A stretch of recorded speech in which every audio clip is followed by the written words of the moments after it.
house the other day in the hallway. You're singing "Oh Happy Day."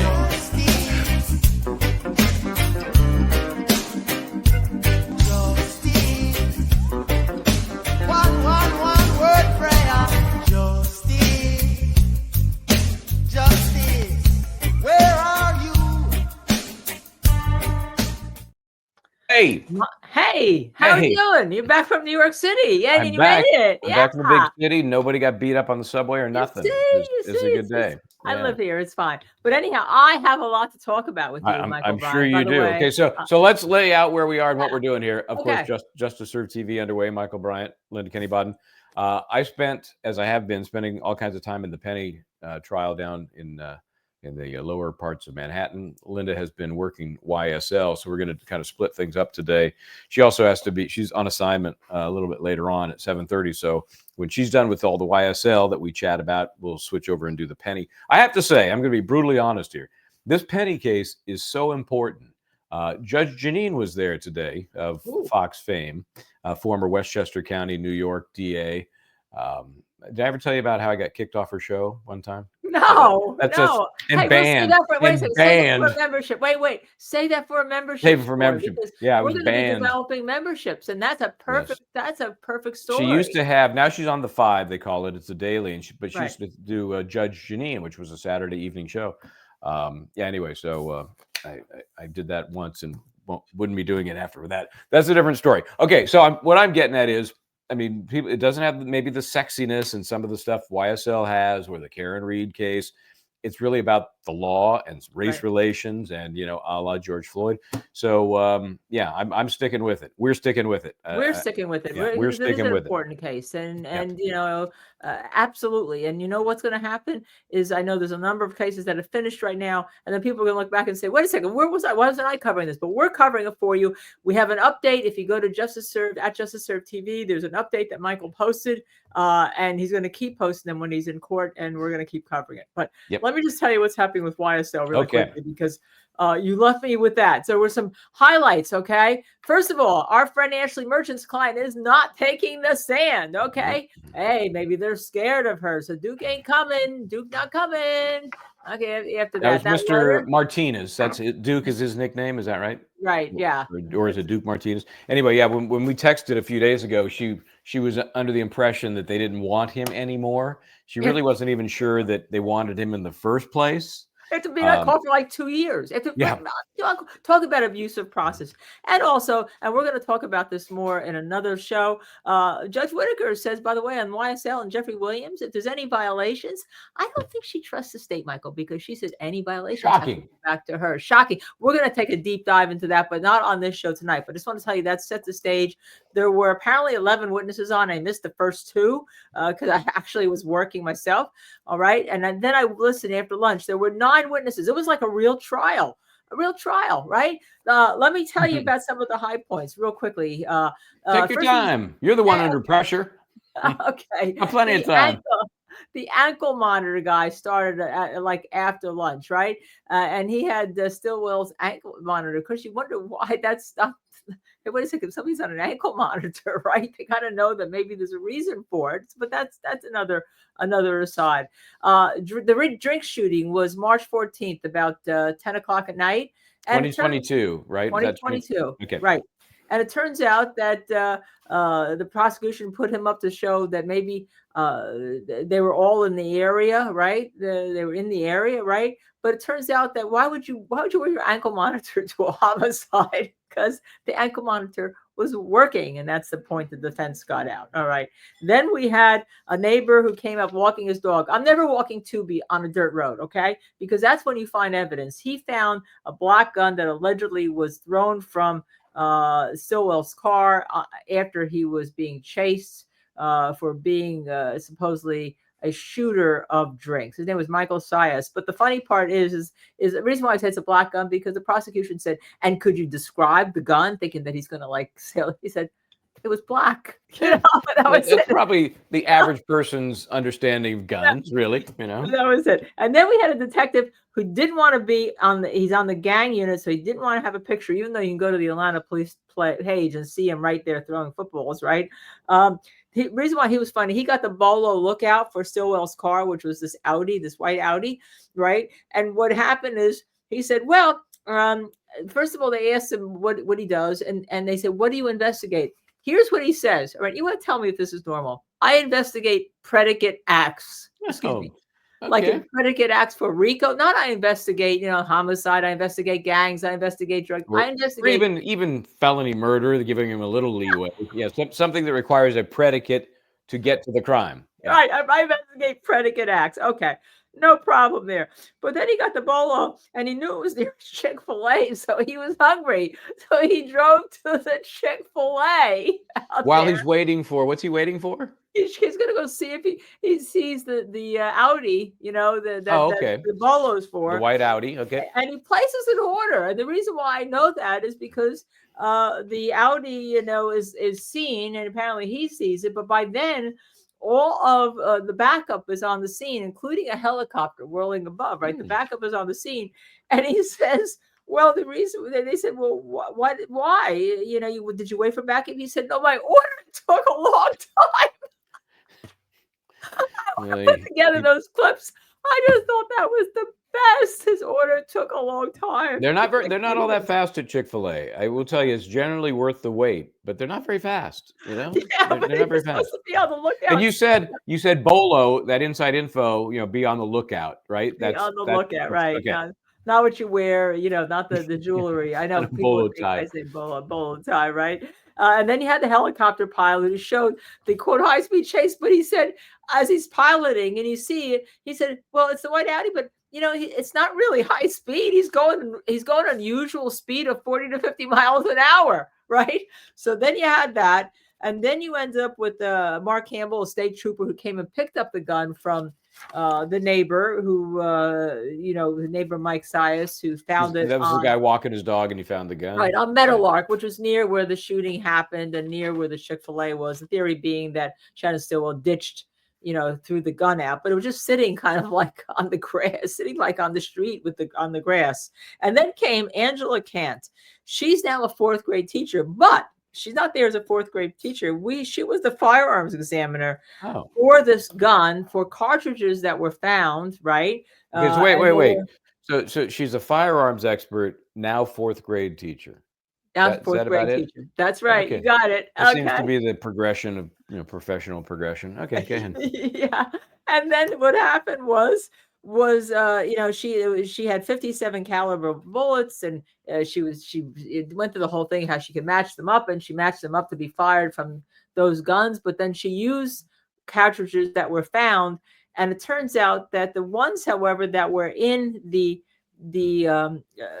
drinks were 40 caliber, and I thought I had to go back and rewind, because she then said on cross-examination, this had to be brought out on cross-examination, that the 40 caliber bullets that were taken at the autopsy of drinks did not match, could not be fired. Even if they matched, they couldn't be fired from that gun. So they couldn't have matched, no matter which way. So even if it was riflings that were the same, those 40 caliber could not be fired from the gun that they had recovered. Okay. So I said, well, I'm not sure what she just said, except that all I hear on cross-examination is the cartridges in the decedent could not have been fired from the gun, because they were not the right caliber. So if I'm on the jury and I'm taking my notes, my note is WTF. That's what I said. Because who cares what gun they found if it isn't a murder weapon, or at least a shooting weapon.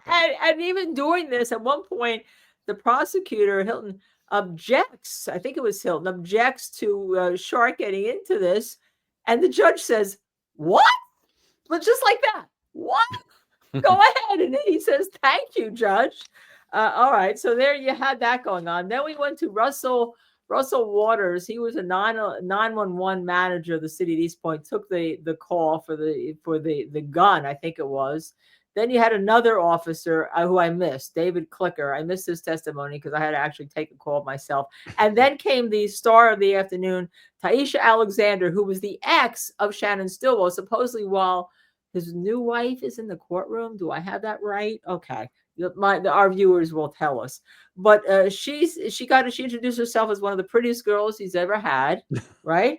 And then the relationship had problems. It started on cross-examination. Shardy asked, "I don't want to embarrass you, but you had problems." She said, "Yes, 2 times it was infidelity," right? And then he got into something very interesting. Shark got in on cross-examination, not the prosecutor, that she works in cash. She said, "I'm a dancer." She works in cash. I'm a dancer, and that she bought the gun that they found on the side of the road, or the type of gun, not the gun they found on the side of the road, the type of gun, a clean gun, because she called it a clean gun. She doesn't know what the serial number was, because she was attempted to be robbed one night, and they charged her. Shart said, "They charged you," and she said, "No, they didn't charge me. They charged at me." So she was very smart, even though she didn't seem that way initially. And she shot them. She shot one of them. She was never charged because one of whom? Who did she shoot? One of the people that attempted to rob her. Oh, all right. Okay. But apparently she was never charged because it was considered self-defense. But most of them got away. So she said that she and at that point Stillwell were very scared. So what they did is they rented cars, including like the white Audi. And at one point, they would rent cars that had tint in them, or they'd buy a car that had tint. And they actually did that. And on March 12th, they had tint put in a car because they didn't want people seeing in their cars to know who they were, because they were scared they'd come back at them, right? Because she shot one of them. She didn't know, she wasn't sure who they were, but she didn't want any retribution. And this is the car that was used supposedly in the shooting on the 14th of March, where the window supposedly couldn't roll down. She said, "Well, why can't they run the roll down?" She said, "Because I had tint, and you can't roll your windows down for 2 days after you put tint." Oh, okay. And so then the prosecution said, "Well, you can open up your car door." Well, and that got all kind of like, it was crazy on that. But then it turns out she also wraps her cars every 3 months because she's scared that she's going to get caught in some kind of war, where she's going to be shot because she shot somebody and she doesn't know who they're related to.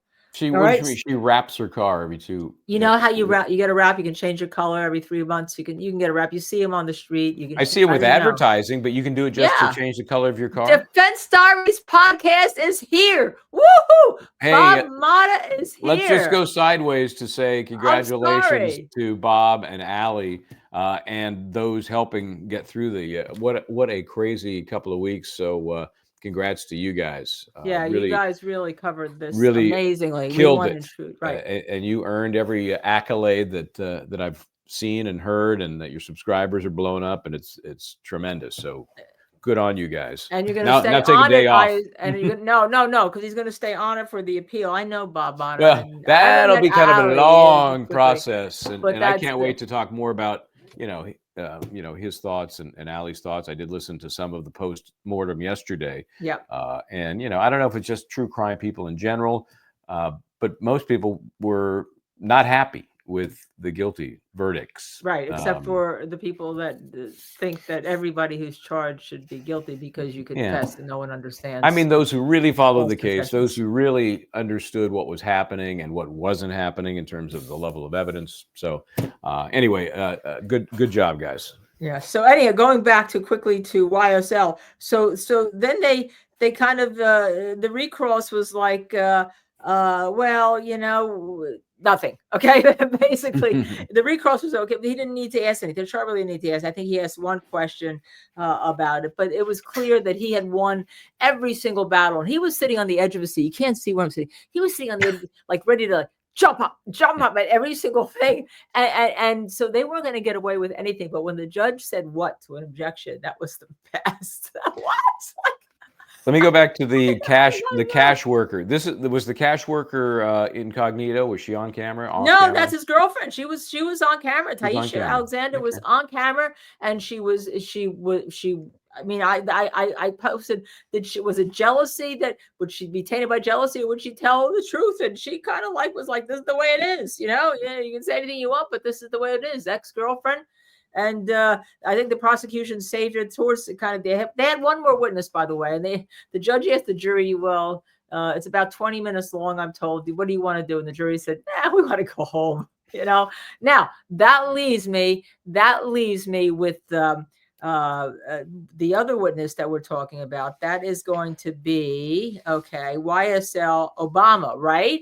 Okay, hold on before you get to that. okay. Good break here, because Here Comes Drama has a good question about Doug and Max putting on a defense. We know that they're crafting their directed verdicts. We know that's underway. And remember, you can, and a directed verdict is a question for the court. It's a totally legal analysis, assuming all of the facts that have been presented, if you can figure out what the hell they are, if you construe them in the most favorable light for the prosecution, there's still no case. It's a heavy, heavy burden. It's why you virtually never see them granted. But you can ask for them as to each count. And there are lots of counts here, as we know. So we know they're crafting that. As for the defense, and we talked to Doug about this the other day, if the state has another couple of weeks, which would include this week, where are you guys going? How long are you going to be? And he was a little unsure because he wants to see how the state finishes up. But remember, sometimes the defense is the cross-examination of state witnesses. Right. That's a big chunk of the defense. So if they put on what seems like a lesser case, well, we've already seen a lot of it in the form of that cross. So I think the answer to that, Here Comes Drama, is yes. There will be some defense of some sort. I would not be surprised to see it pretty surgical and kind of truncated compared to what we've seen from the state. Right. Very, very truncated. And they may put on a musicologist or something to talk about rap, right? And how you grab, because there was some question today about Stillwell being in the studio every single day. And one of the cue points today was that when Short, I guess this was really where the redirect was, that was kind of cute. She said, well, how you mentioned that he was in the studio that night. How many days was he in the studio? He was in the studio every single day. Well, why was that? He was writing a song about me, says his ex-girlfriend. And Max Short said, I'm sure it was beautiful and I'd like to hear it someday. All right. I mean, it was just like one of those moments. It was you only in YSL could you have. I'm surprised the state didn't object to his little commentary, No, they were beaten. By then they were just beaten down. And it looks like apparently on Friday they have to go through and decide some questions. What Short started by objecting to, oh, this was really good. You missed this. Objecting to the fact that we're talking about YSL Obama, and objecting to the fact that the state intends to go through like statements by on his shall we say interrogation about, well, Jeffrey Williams would have done this because of this, right? Jeffrey Williams done, and it was all speculation. So it was one of those things that it was like, well, you can't speculate, Your Honor. And then Love gets up and says, well, we will ask questions. We will ask questions that have the proper foundation. And everyone say, yeah, right, you will. And it turns out Love's not even going to be doing the direct examination of Obama. So, but the Judge Whitaker then said to her, of course, what it was, Love said it wasn't appropriate for them to now decide in advance what she could ask. And Judge Whitaker looked at her and said, of course it's appropriate. That's why you do it, so that inappropriate stuff doesn't come into court, right? And so I expect that he's going to testify next week. That's what the plan is, if they have to go over the stuff on Friday. But it clearly was like, what do you mean it's inappropriate? That's why you surgically cut out what's speculation before it happens. Motions in limine, or that's what it's all about, is, fine-tuning your evidence. So you don't, waste time. That's certainly not an issue for the state, because they never waste time. So if they really only have a couple of weeks, meaning the end of next week, do you feel like this witness is helping, build them to a crescendo of some sort? The crescendo was actually ended up being great for the defense. I'm trying to stick with the musical theme. Yeah, the crescendo, yeah, a little riff. I guess it was a little bit of a riff. The riff being the defense interjects into the state prosecutions and the prosecution's case, because they got more out of her than the state got out of her, in my opinion. All right, I thought they got really. I think Rachel, is that how you pronounce your name? Or is it Raquel? Okay, you can't tell me because you can't talk to me. Maybe you can be one of our guests. Remember, we want people who are our viewers to come on our question and answer. So if you do, please just tell us, and we'll get back to you. But yes, I thought they got beat down really bad today, even though they did do a regular trial day. I thought that they went through a lot. Like, how can you go through 11 people one day? That's pretty good. In this trial, right? I feel like they're going through this this death march to the end. The prosecution, they're just just get it done. We've got two defendants that clearly are not going to deal with us. Can we just get the damn thing done? So Right, and the interesting thing will be around interesting if indeed they do get a not guilty, the two remaining defendants, right? mhm. Of course, if they get a guilty, then that's a problem. I mean, that's why you take pleas. The justice system is one that is like a bazaar, but Doug Weinstein did say they thought they were winning. That's why Yeah. he didn't want Yeah, to. and everybody knows, it's a crapshoot when the jury's involved. Right. Back to the comments on the directed verdict. It's It's wait a second. It's possible. Rachel, but with an added A. Okay, thank you, Oh, Rachel. But you can okay. still come on, be one of our guests. Really, we want to have our viewers to be some of our guests to ask questions live. So please think about it. We're nice. Yeah, I would not be shocked to see one or more counts that are subject to a directed verdict. It is, again, very rare, but look at this case. You know, uh, some of these counts, I don't know how you weave together the facts as presented by the prosecution to get you to the jury, because that's all we're asking. That's the level. Is there something that the jury can differ on, come to some conclusion on? If there is no way they could decide the case or a count based on the evidence presented, then that's a directed verdict. So it could happen on one or more I counts. don't think the judge will do that. I think she's going to want the jury to decide it. Well, it's And judges also, it's wimpy for judges not to ever do it because they know that it's an easy thing to get reversed on appeal. So sometimes they'd rather just let it go. But remember the juror who wanted off because he was biased against the state? He's Oh, probably yeah. saying, Sit I'm down. so glad. I'm really Sit- glad I stayed for this, show. for the day. now. For the day. Yeah. I'm glad I stayed for this day, because you had to just, it was one of those things that I even got kind of like a little bit, I was like, well, I have to do my work. Oh, that was really, I have to do my work. So I was writing notes in the few double pages I have of the Bryan and Baden Justice Served TV book that even yes. Michael Bryan has not gotten me, which I know we're trying to do swag and we will, but I still don't have a mug and I still don't have other stuff, Michael Bryan. Yeah, I know. I still I'm working my way through this one because I bought a bunch of these. Yeah, you say that. You say, unfortunately, these are official. This is for when you're in trial and you got to put it in your pocket. It's so funny. I'm in there in this court, and we're not talking penny yet, so don't run away. But this court, they allow, if you're with the press, you can have your laptop in there. You can't have a phone, but you have your laptop. Have a laptop. And so a lot of people are clattering away, taking their notes, and I'm just old school scribbling away in my notepad, and then I try to decipher it like on the train coming home. That's funny because like in California when I tried Spectre, you had to turn off that clicking sound. You couldn't have that. Oh, well, this isn't. That's funny because this is, and this is going to sound sexist, this is like fingernails clicking. This is not mechanical. Okay, yeah, like that. You can't turn those off. So they're like clicking away. And it's, to be honest, there's one woman who's right next to me. And when you go in, it's a crapshoot. You queue up morning and afternoon. So you're not necessarily by the same person each time. This woman in the afternoon session, she was clacking away. And I'm like, oh, come on, it's distracting me. So okay, so anyway. But I do want to show you. I do have my own. Oh, you got your. I do have my own mic for when I'm where in the world. Okay, I just want to let you know that I can't play right now because I've also would do our inflict on our own sound. But I do have my own mic. I do have my own cube, Justice Served TV cube. I'm just waiting for that mug and that reporter's sofa. But we're working on it. We've only been doing this for a couple months because we just love bringing this to you. I have to tell you, Michael Bryan loves going to court. He loves being on the road, and I try to hold down the fort.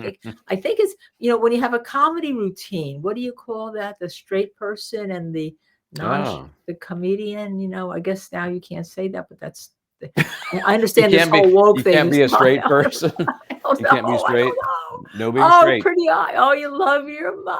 Yes, thank you. Oh, good. Yeah, and I know there's some out there. We've, some of them going internationally. I'm amazed how long it takes to get where they're going. But domestically, it's not horrible.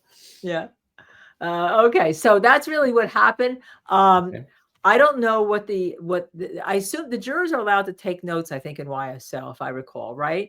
Oh, there you go. I hope they're definitely taking notes. To make a lot of, I definitely want them. I want them on this show because, as you know, we've been so supportive of that jury. We've been so supportive of Doug Weinstein, and really, you should also follow him too. His little vignettes that he does on everyday life, every day on TikTok.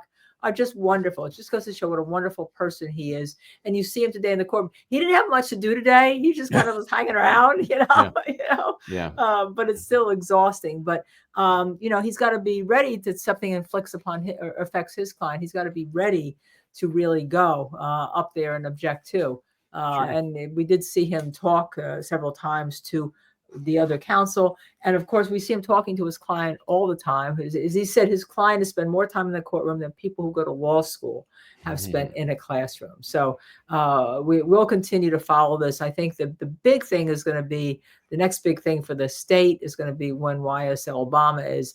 By the way, the girlfriend did give the prosecution something, because on redirect, which sounded like a whole new direct to me, the prosecutor got up and said, well, do you know any members of the YSL gang or something like that? And she said, yes. So implicit in that was that there's a gang, because she didn't know enough to say there's no gang. She just didn't know enough. She just thought they were talking about people that there was no objection to that, or was there? There was no objection to that, and it kind of came out of the blue. It kind of came out of the it really was out of the blue, because that wasn't asked in direct examination. So, I think that Short must have something up his sleeve as what he wants to do with that. So anyway, I assume that also the defense is going to have a musicologist or somebody about rap lyrics and all that, and how you going to attribute rap lyrics to two people that weren't even writing rap lyrics? I mean, it's almost, with all the crap that we've heard about lyrics, it's almost like putting more emphasis on something than it deserves if they bring in a quote expert and they start, because common sense, I think, rules the day. Yeah. People are going to look at it and go, yeah, I shot the sheriff and all of that. It's just, it's ridiculous. I don't know. Ridiculous. I don't know. I've been concerned gang, about I bringing didn't an hear that. expert I heard the YSL. It may have been asked about the YFN gang too, but I heard the YSL gang too. Oh, they asked about the YFN. Well, I heard. Isn't that funny? This is how eyewitness testimony, or known as earwitness testimony. It's because unreliable. It's unreliable. Unreliable. Yeah. Just like in, well, we won't get into other cases, but okay, I stand corrected, and that's fabulous if I stand corrected. But I just thought the prosecution was trying to pull a fast one. But that's my bent. I'm a juror. Yeah, who knows what jurors heard? Who knows? Yeah, that's exactly. Okay, anyhow, before you disappear, yes. Let's talk about a couple of things. By the way, Michael's staying on. I'll stay on for Penny, because everybody's dying to know about Penny. We have membership stuff we're working on. We hope to have that worked out in the next couple of days. Right? Is that the plan? Yeah, yes, that is the plan. That's the plan, right? So we're and we have some membership out. Stories already. Defense diaries. Okay. Yes. YSL played out where we have one of our viewers, Bob, who doesn't agree with you. They think that Richard Allen is guilty. Be an interesting conversation if you two can get together here. But this is a safe haven page. Remember, no screaming, yelling. We're not a political page. We're a safe haven page. That's all I can say. So just read my lips. Safe haven page. I can't believe that Bob did not know what was happening in YSL. He's got his hands in everything. So even though he was up to here with Delphi, I'm pretty sure that he knew what was going on in YSL. Well, we'll switch. Bob's going to come on here. He'll talk about that, and we'll go on his show and talk about YSL. Yeah, we'll give him a few days to kind of decompress. Yeah, After Thanksgiving. I'm sure he needs it. Okay, and so what was the other thing I wanted to ask you about? 15 years probation, Bob, for Jeffrey Williams. 15 years probation. We're going to do a deep dive into that. Was what I was going to mention. Yeah, we're gonna do that. It'll pop on maybe sometime, maybe next week. But we're going to talk about the details in this probation order are really unprecedented, and they are landmines, I'm calling them, that could trip up Jeffrey Williams along the way many, many times. So we want to get into each one of those, talk about how he could violate them, how some of them are so vague they're subject to somebody else's interpretation, obviously in this case Judge Whitaker's interpretation, as to whether a violation took place. So I have to go, guys. I'm sorry. Okay. Michael Bryant's going to discuss Penny with you. Please, everybody, stay on. Let me know what happens. Have fun. Good luck. Bye. All right. So now we've been covering this Penny case for the last couple of weeks since it's been underway. In court today, again, we're still in the state's case. And just as a recap here, Mr. Penny, of course, accused in the death of Jordan Neely. This was May 1st, 2023. He definitely had something to do with his death. He's charged with manslaughter, which carries a max of 15 years. He's also charged with criminally negligent homicide. That's a 4-year deal. So could be one, could be the other, could be nothing. and the state is putting on their case, which has really been primarily first responders and witnesses, recipient witnesses from the subway car that day. It was an afternoon, about two in the afternoon. So important stuff today. Witnesses that I think gave this jury something to think about in terms of the defense. Remember, the defense is basically self-defense for Mr. Penny, but also defense of others, which is a legitimate defense. People decide that it was reasonable for him to act on behalf of himself and others to prevent serious bodily injury or death. That's a defense to the crimes that he's charged with. So one of the first guys, and I did this on the update earlier in the morning, but I'll give you a quick 1 sentence, 2 sentence recap if you don't want to go look at that. This is basically it. This guy, Eric Gonzalez, was on the stand. This is the guy whose arm you see and part of his body pulling on the body of Jordan Neely when he's on the ground. You have the defendant with the chokehold, and then this guy is helping, and he's been kind of an unknown dude, disembodied voice, sort of talking to Mr. Penny. So he takes the stand, and critical because he wasn't sure at the time exactly who was doing what to whom or why. He doesn't know why. He comes onto the train, and this is already unfolding, right? And he just thinks he's going to wherever his next stop is, but no. So he's telling, again, you see him in the video. The Vasquez video is kind of like the Zapruder film. Remember the Zapruder film from the Kennedy assassination? Vasquez is really the video that gives you the best angle and the longest angle of what is happening. It was blown up today in court when Vasquez was outside the subway car looking in through the window. And we'll talk about that when we get to some of the later testimony. But it's critical. That's the Vasquez video. On that video, you see this guy, Gonzalez, pulling on Neely's arm.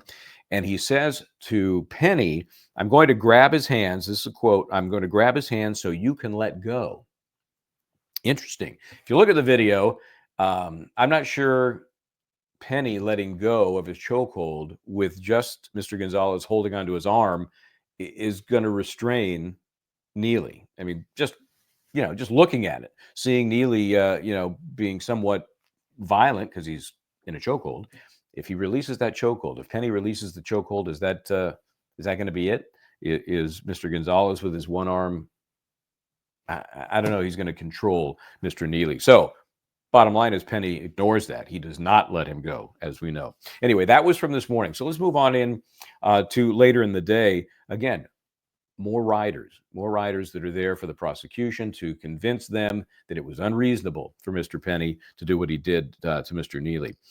There was a guy named Derek Clay who came on. I like this guy. He was a barber and a shoe designer. And so I said, "Oh, that's interesting." And the follow-up question was, "Oh, who do you design shoes for?" "Myself." Okay. So this barber shoe designer gets in there. He is in the car the whole time. He's in the corner, though, sitting. This car is packed, right, as most are a normal afternoon. And so what he sees are, a lot of butts and backs of people's heads, and he hears what's happening. He doesn't necessarily see what's happening. So he's sitting there in the corner, and he just describes the car as packed, says he personally did not feel threatened. He personally did not feel threatened. He heard Neely described what he heard as a guy being, quote, "a little irate," end quote. And he doesn't really see anything happening. He just hears it. And then as people start leaving the car, as they do quickly, he says, then he starts to see, oh, there on the ground is Mr. Penny, and he's holding this guy. That's all he knows at that point. He points out to the jury, Neely never was released from the chokehold the entire time. Never released. He also talked about everybody that does a demo, everybody that was in the car, everybody that was there that day does the same demo. I keep getting confused left or right hand. It was the left arm like this and the right hand like on his head. So clearly this is designed to kind of put the head in a vice. So you've got not just the arm across the neck, but you've also got the top of the head being kind of pushed, exaggerating whatever leverage that this one arm might create. You've got this pushing down on it. And so that visual for the jury has been played out by many, many witnesses. Of course, as I'm watching this, I'm thinking, look at the video. I don't care how somebody describes it. I could see it. There it is. And the question is not going to be, was that initial chokehold unreasonable. It's going to be how long did he hold that chokehold. So today was critical because we got some of that timing. Okay. One more thought about Mr. Clay. He said he assumed, he had reported at some point to the police that there had been an attack, but he admitted he assumed there was an attack, but he personally did not see it.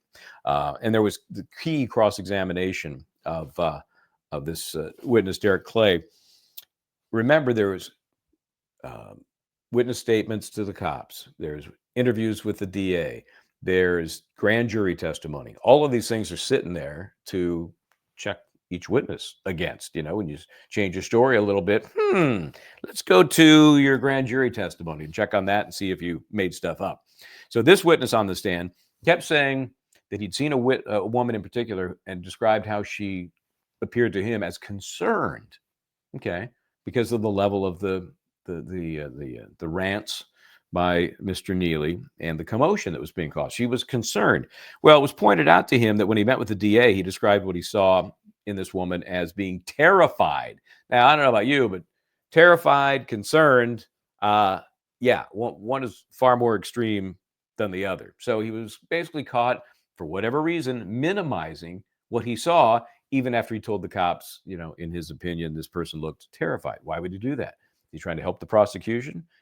Is he just misremembering it after a year and a half since the event? Don't know. He did admit, never heard Neely say, "I can't breathe." He never saw or heard any gagging or choking sounds.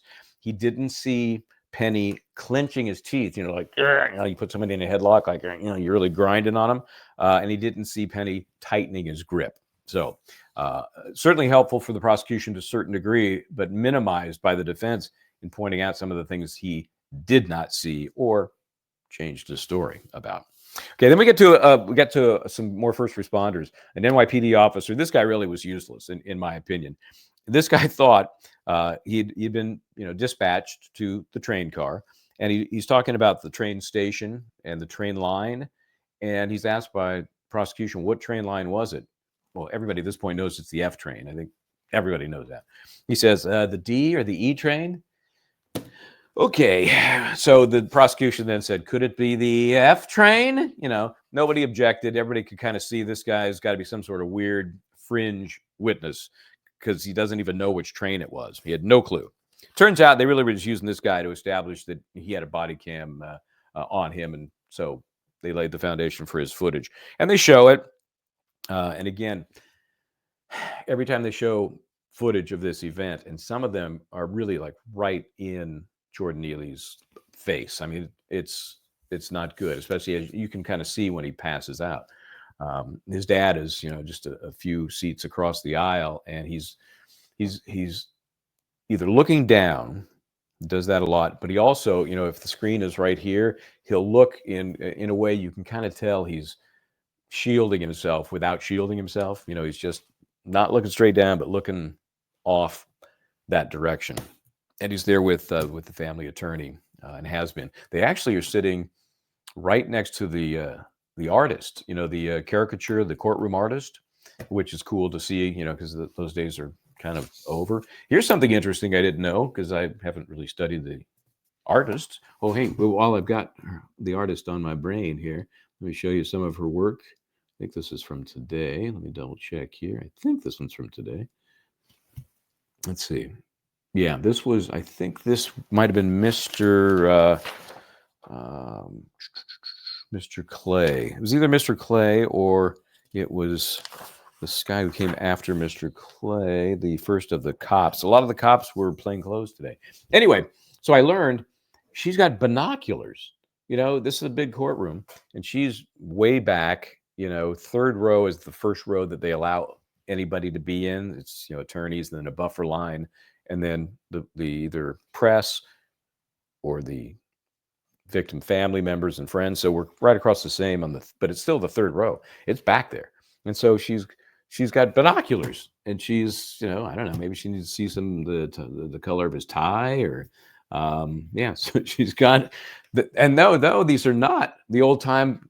I've got some of those the old opera. No, these are like she's going hunting. I mean, these are pretty big binoculars. So I was kind of surprised. I don't really know how they do that stuff. I've never done that before in my life, and it's so rare these days that I was kind of surprised to see it. Let me see if I can get another of her pieces of work here. Let's see. That was, let's see, what it was again. Oh, let me show you. This looks good. This is see if I can get this one right. This gives you a good example of see how the witness is showing the chokehold kind of thing. So that's basically what everybody was doing. You know, kind of miming what the chokehold looked like. Interestingly, though, and I know the defense is going to make a big deal out of this. You can see if you have your arm like this. You know, see that big gap there. I mean, that's a huge, and you can see it in that drawing. There's this big gap. That's a lot different than just, you know, all the way up against somebody's throat. And I know it's definitely a distinction that the defense is going to dwell on because they're all about, you know, cause of death, reasonableness of the chokehold. If you're not really choking as much as you are just restraining, you know, that's good for the defense. So I'm going to leave that up because it's just kind of a cool picture. Anyway, so let's see what else we got here. The officer came on, Mr. I don't know the F train, but he did talk about, he interviewed Rosario, which is one of the witnesses we heard from the first day, that 18-year-old woman. And she was so vivid about how Neely took off his sweater and just threw it violently to the ground. And so this witness basically confirmed what she's told everybody to this point. And that she said that in her opinion, the defendant stepped in to restrain Mr. Neely. That was her perception of what happened. Then we heard, this is the timeline guy. Okay. This guy was most of the afternoon. He's a tech, and his last name is Sardise. I lost the first name. Couldn't get it. You know what happens sometimes? You know, you're listening, you're straining to hear, okay, who's next? And invariably, when you know, the prosecution says, okay, yeah, we're going to call, somebody bangs on something, you know, and so you that's your first chance to hear the name, and you miss it, and then they take the stand and they ask them to give us your name and spell your last name. Well, they don't usually, you know, if the first name is not Dave, I lose it. So anyway, this was a gentleman by the last name of Sardise. He works with the DA's office, and he's basically a geeky dude. Works with Adobe Photoshop Premiere, and he's cobbling together all these different videos, body cam videos, videos from Mr. Vasquez and others, and he puts it together for two reasons: to help tell a story that is, you know, multimedia. It's blending these different visuals from different angles, different people, and to come up with a timeline, because we know the train time, and these videos are time stamped, and they corroborate certain events, like when the EMTs got there, when the first responder cops got there, when the train first got there. So that was his job, and he did a pretty good job. I think some of the key time sequences here are going to be helpful to both the state and the defense. And let me go through some of these that I think are most important. Well, first of all, a quick note here. When I see some of these jurors, I'd make a note. The juror I've dubbed Upper East Side, she's in the back row, second or third from the right. She had the lovely fedora on the other day. The one I told LKB, I said, I know she's Upper East Side. It's got to be. Lovely beret today. So she's wearing a lovely black beret. Anyway, so let's get to this guy's timeline. And first thing, the guy says when he gets there is that he remember, he's just sitting in a room and all this junk comes to him. So take some notes here if you care. 2:23:30. Okay, 2:23:30. The 2 in the afternoon, 23 minutes, 30 seconds. That's when the train has pulled into the station there at Broadway and Lafayette. That's the beginning of everything. Then at 25:22, important, almost 2 minutes later, that's when the Vasquez video begins. That 2 minutes is not captured anywhere.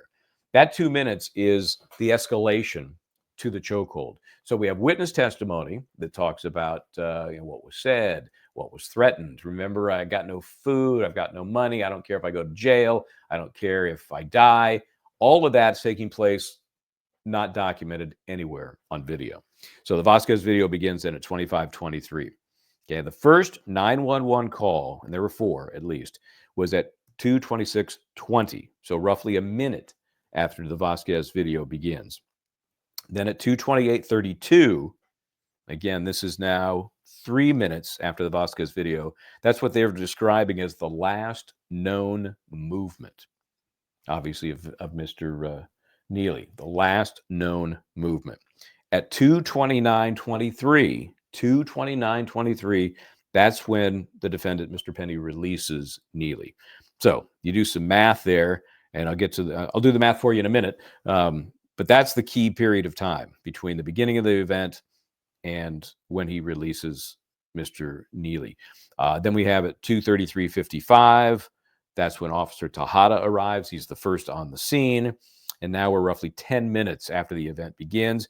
Then, more importantly, how about the treatment issues? The first EMT arrives. First of all, they're flagged down. They're just driving down the street in an EMT emergency ambulance vehicle, and they get flagged down by a cop. They weren't called to the scene exactly. That's how they were called to the scene. Cops flags them down up on street level. That happens at 2:39, okay? 2:39. So now we're 16 minutes post-event beginning.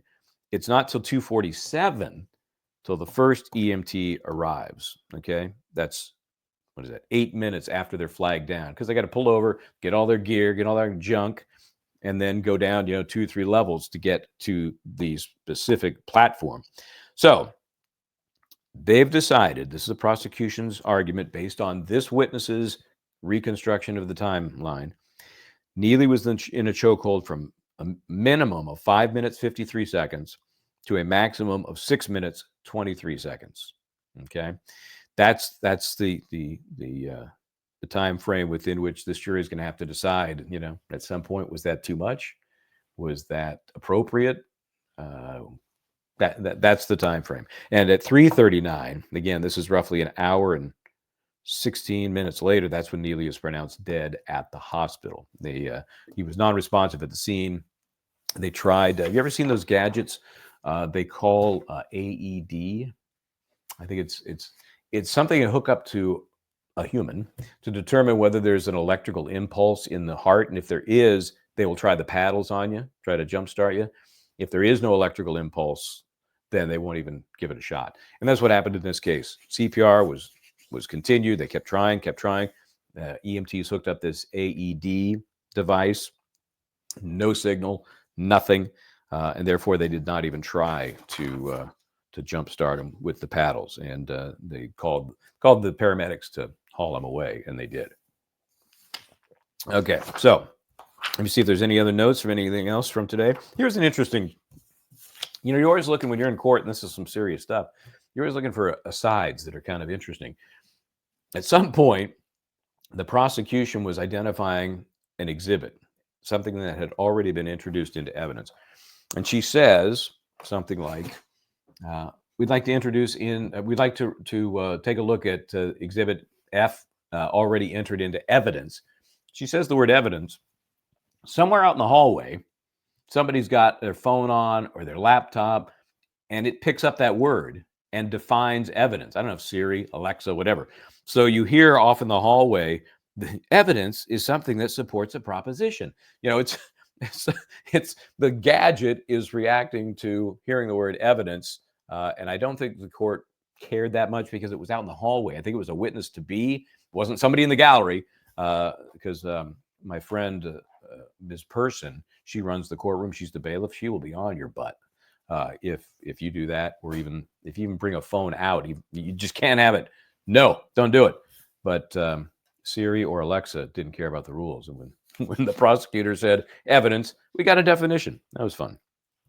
Okay, let's see. That's that. Yep. I think that covers everything we had today. We're going to be back at it tomorrow. They're off. They're off every Wednesday. And when I say off, meaning this case is off, but they've got other law in motion. They've got other. You may remember an attorney that we had on Law and Crime all the time, Adam Conta. Remember Adam Conta? He actually was a host, I think, toward the end there. He was in there. I was in there on a Wednesday, just kind of getting the lay of the land, checking things out, and he was in there, just doing some law in motion. So it's that day tomorrow. People will be in there covering all kinds of stuff. So we will be back Thursday morning, and we've got a couple things going on. I guess I should mention. Let me tease this. I forgot. Joseph Scott Morgan. You know him, you love him. He's everywhere. A good friend of ours, good friend of the program. He's going to be on tomorrow. I think we're going to do that at 6 o'clock. It may be recorded and played at 6. But I want to talk to him about this case in part, in contrast with the George Floyd scenario. What's different, what's the same, what can we learn from that case that's going to be applied in this case. I think it's going to be fascinating. He's a forensic death investigator. Again, the dude, body bags and all. So we'll have that for you tomorrow, and then Thursday back with more Penny, and then who knows what happens after that. So thanks to everyone. Appreciate it. We'll have more info on the membership stuff when we get to that. I think in the next couple of days we'll figure that out. In the meantime, I'm Michael Bryant. Hey, try to do the right thing.